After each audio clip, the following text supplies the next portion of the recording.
Hi, Tanna here with your Feel Good Friday message. And today I want to talk to you about reinstating your childhood bedtime routine. And this is what I mean by that.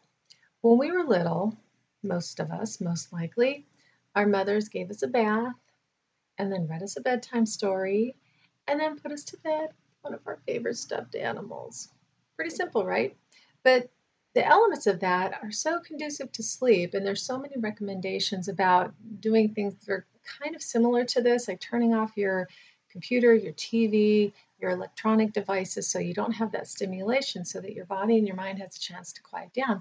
They also recommend a hot bath sometimes or a hot shower. So it's kind of interesting how they coincide when you're a parent and you do these things to calm your child, get them ready for bed, get them to quiet their body and their mind so that they can drift off to sleep so you can have a few minutes of peace. But why don't we try this as adults?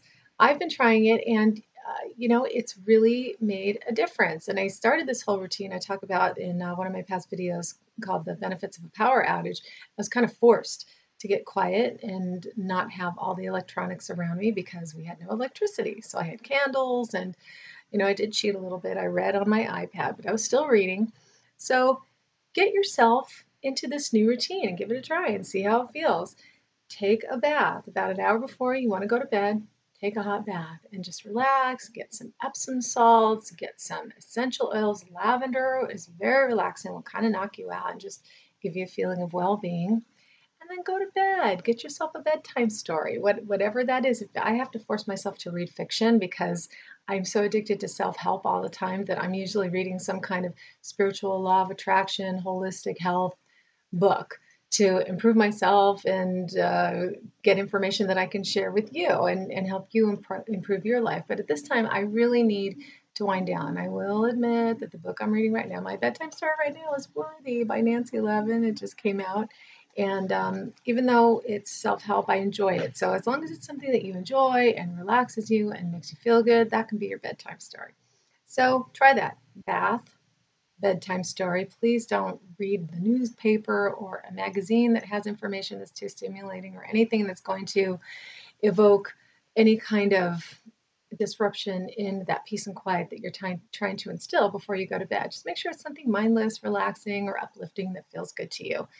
And make sure that you have your favorite stuffed animal with you too. It's very important. It's my little teddy bear. So try this. See how it works. Very simple. Bath, bedtime story, quiet, go to sleep. Let me know how it worked for you. If we all kept doing this throughout our lives, I think we'd all still be sleeping pretty well. I mean, if we insisted on this is my nighttime routine and I will not stray from it, it's imperative for my well-being.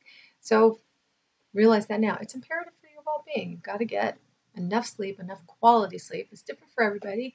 I'm not going to tell you need a certain number of hours because you might be different than somebody else. You might be different than me, what I need. So just determine what works for you and make sure you get it. And the best way to get it is to get yourself into that nice, quiet, calm space before you go to bed. So try it. Let me know how it worked for you. If you have questions or comments, leave them below. I'd love to hear how it worked for you. And as always, I want to thank you for joining me here. I so appreciate you spending this time with me every week. I hope that these messages benefit you and that you get something out of them, that you can apply them and improve your life in different ways. And if you haven't already, remember to subscribe to my channel on YouTube.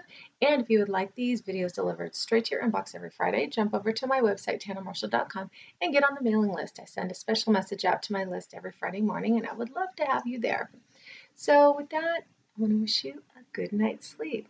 And I'll tell you one thing that I cannot go to sleep without right now is my mom saying, "Sweet dreams." She said that to me all the time growing up. And now that I'm taking care of her, when I put her to bed, it's still the ritual. I say goodnight, and she goes, "Sweet dreams." And if she forgets to say it, I have to stand there and kind of coax it out of her until she says it because I can't go to bed until my mom says, "Sweet dreams."